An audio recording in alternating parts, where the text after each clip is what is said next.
నుండి రక్షణ. మొదట అన్యులు రక్షించబడ్డారు. తర్వాత ఏం జరిగిందంటే రక్షణ పొందిన అన్యజనులు మొదటిగా ఆరాధన చేశారు. మొదటిగా ఏం చేశారు? ఆరాధన చేశారు. అదంతా కూడా అపోస్తల కార్యాలలో కనబడుతుంది. తర్వాత మొదటి మిషనరీ ప్రయాణం అపోస్తల కార్యంలోనే జరుగుతుంది. తర్వాత ఐరోపా ఖండాలకు అంటే అమెరికా దేశాలకి మొదటిగా ఆరాధన అక్కడికే వెళ్ళింది. వీళ్ళు ఎక్కడికి అపోస్తల కార్యాల దగ్గర నుంచే అది వెళ్ళడం జరిగింది. తర్వాత సంఘంలో మొట్టమొదటిసారి పిల్లల గురించిన ప్రస్తావన అపోస్తల కార్యాలలోనే జరిగింది అన్న విషయాలు మనకి చెప్తా వచ్చాం. ఇవన్నీ కూడా జరిగిపోయిన విషయాలే. మీరు మళ్ళా చూడాలి. లూకా సువార్త 2వ అధ్యాయం 1వ వచనంలోని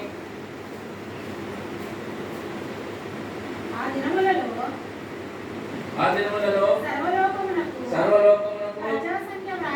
ప్రజా సంఖ్య రాయవలెనని కైసరు ఔగుస్తు వలన ఆజ్ఞ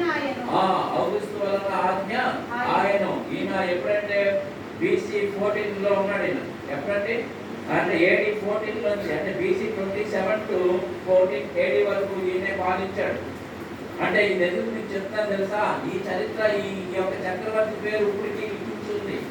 ఆ చక్రవర్తి ఉన్నాడంటే కార్యం జరిగిందని అర్థం. బైబిల్ ఎక్కడ ఏమి సింపుల్ బైబిల్ కాదు, ఏమి అక్కడ జరిగింది. ఆ రోజులో ఉన్న చక్రవర్తి పేర్లు కూడా పెట్టారు. మొదటి ప్రజాసంఖ్య జరిగిన విషయాలు అక్కడ రాస్తా ఉన్నారు. తర్వాత ఇంకా ఏం చెప్పాడంటే అపోస్తల కార్యాలు చూడండి. అపోస్తల కార్యాలు 1 నుంచి 7 అధ్యాయాలు ఏం చెప్తున్నాయి? 1 నుంచి 7 అధ్యాయాలు ఏం చెప్తున్నాయి? మీరు ఏదైనా ఎందులో వచ్చినా చదివారు? ఏం చెప్పాడంటే అక్కడ ఆయనను పరిశుద్ధాత్మ మీ మీదకు వచ్చినప్పుడు మీరు శక్తినందుకు కనుక. తర్వాత 8వ అధ్యాయం మొదలుకొని 12వ అధ్యాయం వరకు సమరయ యోదయ దేశాల్లో ఉంటారు. తర్వాత 13 నుంచి 28 వరకు భూదిగాంతాల వరకు సువార్తను తీసుకెళ్తారు. ఇవి ఈ 3 విషయాల మీద ఈ అపోస్తల కార్యాల గ్రంథం అంతా నడుస్తూ ఉంటాయి. ఈ విషయాలు మనం అర్థం చేసుకోవాలి. దేవుడు అన్నాడు యెరూషలేములో మీ ఆత్మ అది 1 నుంచి 7. తర్వాత ఇంకొక స్టెప్ వెళ్ళింది. ఇంకో స్టెప్ ఏంటంటే సమరయ యోదయ సమరయ దేశాలకి సువార్త వెళ్ళింది. తర్వాత ఆ సువార్తను భూదిగాంతాల వరకు తీసుకెళ్లడం మనకి కనబడతా ఉంది. మరి మంచిది. ఈ విషయాలు ఇంతవరకు తెలుసుకున్నందుకు మరి నేను దేవుడికి ఎంతగానో కృతజ్ఞతాస్తుతులు చెల్లిస్తా ఉన్నాను. మరి ముఖ్యంగా మనము ఇప్పుడు ఎన్నో వచనం చెప్పుకోవాలి. మనం 9వ ఈ మాట చెప్పి వారు చూచుచుండగా ఆయన ఆరోహణమాయను. అప్పుడు వారి కన్నులకు కనబడకుండా ఒక మేఘము ఆయనను కొనిపోయాను అనేసి మనకి చెప్తా ఉన్నారు. ఏంటంటే ఒక మేఘం వచ్చి ఏమైందంట? కొనిపోయాను అన్న మాట మనము చూస్తా ఉన్నాం. అంటే అక్కడ ఆయన 7వ వచనం కూడా ఒకసారి చదవండి.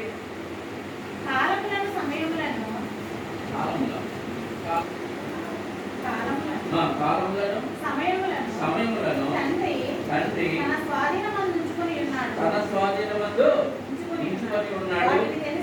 వాటిని తెలుసుకొనుట మీ పని కాదు. వాళ్ళు ఏమడిగారంటే అంతకుముందు ఏమడిగారు? కాబట్టి వారు కూడి వచ్చినప్పుడు ప్రభువా ఈ కాలమందు ఇశ్రాయేలుకు రాజ్యం మరలా అనుగ్రహించదువా. ఇప్పుడు ఆయన ఏ పొజిషన్ లో ఉన్నాడు? అక్కడ యేసు ప్రభు గారు ఆయన శరీరంగా మనకు ఆత్మగా మనకు అక్కడ కనబడతా ఉన్నాడు. వాళ్ళకి కనబడతాడు. వాళ్ళు అడుగుతున్న ప్రశ్న ఏంటంటే ప్రభువా నెక్స్ట్ ఇశ్రాయేలుకి మళ్ళా మీరు రాజ్యము ఇస్తారా అన్న రీతిలో అడుగుతా ఉంటుంటే ప్రభు అంటున్నాడు కాలములు సమయంలో తండ్రి తన స్వాధీనంలో ఉంచుకొని ఉన్నాడు. వాటిని తెలుసుకున్నట్టు మా పని కాదు అని చెప్తూ అన్నాడు. తర్వాత అయినను పరిశుద్ధాత్ముడు మీ మీదకి వచ్చినప్పుడు మీరు శక్తి నొందుదురు గనుక మీరు యెరూషలేములోను యోదయ సమరయ దేశంలో ఎంతకనో భూదిగాంతముల వరకు నాకు సాక్షులై ముందురని వారితో చెప్పాను.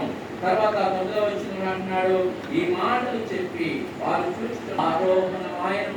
అప్పుడు వారి కన్నులకు కనబడకుండా ఒక మేఘము ఆయనను కొనిపోయిను అనేసి మనకి ఇక్కడ చెప్తా ఉన్నాడు.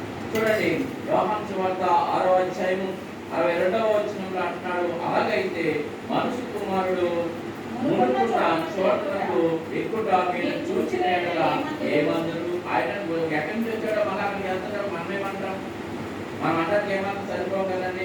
ప్రభావం వెళ్ళొద్దన్నాక మనమే సరిపోతామా?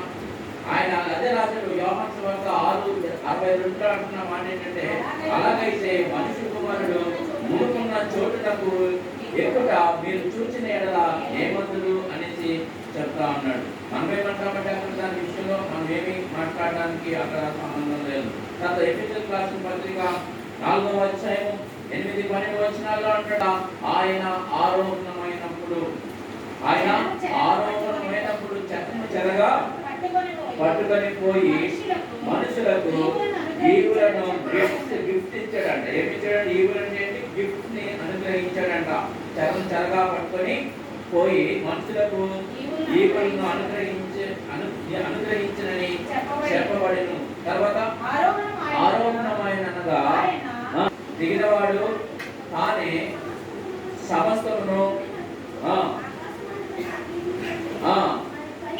మరి పైకి ఆరోహణమై వాడనై ఉన్నాడు. అంటే ఇక్కడ 2 రకాల ఆరోహణలు కనబడతా ఉన్నాయి. ఆయన శిలువ మీద ఉన్నప్పుడు ఆ 3 రోజులు ఏం చేశాడు ప్రభువారు అంటే ఆయన భూమి కిందకి వెళ్ళాడు. దాన్ని కూడా ఆరోహణం అన్న పదాన్నే వాడాడు.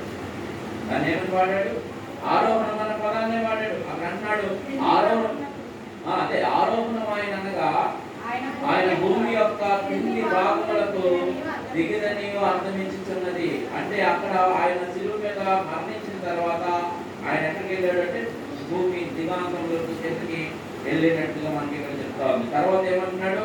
దిగిన వాడు తానే సమస్తమును నింపునట్లు ఆకాశ మండలం అన్నిటికంటే మరీ పైకి ఆరోహణమైన వాడై ఉన్నాడు. ఈ 3 days ఎక్కడ ఉన్నాడంటే ఆయన శిలువ మీద మరణించి భూసాక్షులు చేశారు కదా, అప్పుడు ఎక్కడున్నాడు? ఈయన భూమి అడుగు భాగానికి దాన్ని కూడా ఆరోహణమే అన్న. ఇప్పుడు మరి ఈయన లేచిన తర్వాత పునరుత్థానం అయిన తర్వాత 40 days వీళ్ళు కనిపించి 40 days వీళ్ళు కనిపించి ఈయన ఎక్కడి నుంచి ఏమయ్యాడంటే ఆకాశానికి ఆరోహణమైనాడు అనేసి మనకి అక్కడ చెప్తా ఉన్నాడు. తర్వాత 11వ వచనం చూడండి, మనమందరము విశ్వాస విషయంలోను దేవుని కుమారుని గురించిన జ్ఞాన విషయంలోను ఏకత్వము పొంది సంపూర్ణ పురుషులకు వరకు అనగా క్రీస్తునకు కలిగిన సంపూర్ణతకు సమానమైన సంపూర్ణత గల వారు మగు వరకు ఆయన ఇలాగ నియమించెను. మనమందరం అంటే ఏమవ్వాలంటే విశ్వాస విషయంలో, ఏ విషయంలో? విశ్వాస విషయంలో మనం అంతా ఏమవ్వాలంట? దేవుని కుమారుని గురించిన జ్ఞాన విషయంలోనూ ఏకత్వము పొంది మీరు విశ్వాసంలో ఏకత్వంగా ఉండాలి. దేవుని కుమారుని గురించిన జ్ఞాన విషయంలో కూడా మీరు ఏకత్వం పొంది సంపూర్ణ పురుషులు అవ్వాలి. విశ్వాసంలోను ఆయన దేవుని కుమారుడుగాను మీరు ఏమైవ్వాలంటే అవి అర్థం చేసుకొని ఏకత్వం పొందితేనే కానీ అంటాడు. అనగా అదేంటో అర్థం కాలేదని క్రీస్తు సంపూర్ణతలోనికి మీరు రావాలి. ఎవరు రావాలి? మనం అందరం ఎక్కడికి రావాలి? క్రీస్తు సంపూర్ణతలోకి మనము బికమ్ క్రైస్ట్ అవ్వాలి. అంటే యేసు ఎలా ఉన్నాడో అలాగే మనం రావాలి. అది ఎలా వస్తుంది? అంతగా ఆయనలాగా అవుతాము. ఆయన అదే అన్నాడు, అనగా క్రీస్తునకు కలిగిన సంపూర్ణతకు సమానమైన సంపూర్ణత గల వారు అగు వరకు ఆయన ఇలాగా ఇప్పుడు ఈ వాక్యం తప్ప ఆయన రాశాడు కదా, ఆ వాక్యం తప్ప మనుషులు అవరా? అవుతారా? అవరా? ఆయన సంపూర్ణతకు అంటా ఉందా? నీ విశ్వాసం డబ్బుతో ఆలోచిస్తుందా? నీ విశ్వాసం డబ్బులు అయిపోతాయని భయంతో ఆగిపోతున్నావా? నేను అంటాను, ఈ భూమి అయిపోవాలి. నీ డబ్బు, నీ సమయం అన్ని, నీ శరీరంలో ఉన్న బలం అన్ని ఆయన కోసమే ఖర్చు అవ్వాలి. నీ విశ్వాసం అడుగులేస్తా ఉంటుంటే గడిచిపోవాలన్నమాట. విశ్వాసం మీరు జాబితాలు చూస్తా ఉంటుంటే అందరూ మనకన్నా బలగిల్లే, మనకన్నా బలగిల్లాలి. ప్రభా అన్నాడు ఎర్ర సముద్రం రాగానే, ఎందుకు నేను నీ చేతిలో కాకుండా నన్నే దిగుతా, చేతిలో కాకుండా ఆడా అన్నాడు. మరి ఆయనకి ఏ విశ్వాసంతో వెళ్ళిపోయాడో తెలియదు. కానీ మరి వాళ్ళిద్దరు యేసుబాబుని భయమేసి ఎందుకు భయమేస్తుంది? రాలేనని చెప్పే మనిషి భయపడిపోయాడు. మనిషి అన్నాడు, దేవుడు అన్నాడు. ఇప్పుడు ఇశ్రాయేలు నడిపించాలి. ఎవరలా ముందు సముద్రంలోకి? మోషే అన్నది. అది ఇశ్రాయేలు ముందు అడిగెట్టరు. మోషే అడిగెట్టిన తర్వాతే మిగతా బయలుదేరుతారు. అర్థమైందా? మోషేకి ఆ పర్మిషన్. మోషేకి దేవుడు ఇచ్చిన తర్వాత దేవుడి మీద విశ్వాసంతో నాకు దేవుడు ఉన్నాడు, నన్ను ఆయన మాట్లాడమన్నాడు అని నిలబడ్డం తప్ప, నువ్వు నిలబడు అంతే. ఒకటి నువ్వు వచ్చేటప్పుడు ఒకటి అనుకోవాలి, ముందు అన్ని ఇంటికాలు జరగాలి. నువ్వు ఏం చేసావో అన్ని విషయాలు ప్రభు దగ్గర ఏకాంతంగా కూర్చొని మాట్లాడుకోవాలి. ప్రభు ఈ విషయంలో నేను అపరాధిగా ఉన్నాను, నేను చేశాను, నన్ను క్షమించు. ఇక్కడ నీ పని వచ్చింది వాడటానికి ఇది ఇచ్చావు నాకు సమయం, నేను నిలబడతా ఉన్నాను, మీరు నాకు సహాయం చేయండి. ఎప్పుడైనా అలా కొత్త వాళ్ళు నిలబడుతున్నప్పుడు సంఘం ఏం చేయాలి తెలుసా? ప్రార్థన చేయాలి. ఏం లేదు, మీరు కూర్చున్న చోట కూర్చొని బ్రదర్కి కొద్దిగా ధైర్యాన్ని ఇవ్వండి ప్రభావ, మీ గురించిన జ్ఞానాన్ని ఇవ్వండి ప్రభావ, ఆయన విశ్వాసంతో ఈ వాక్యాలు ధైర్యంగా బోధించడానికి ప్రొక్నే ప్రభావ అని మనం ప్రార్థన చేయాలి. అర్థమైందండి?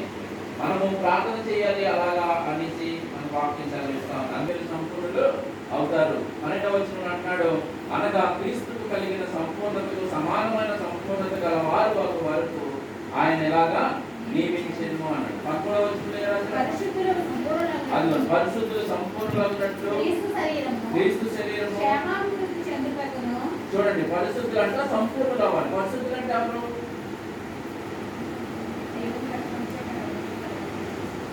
ఇంకా నేనండి.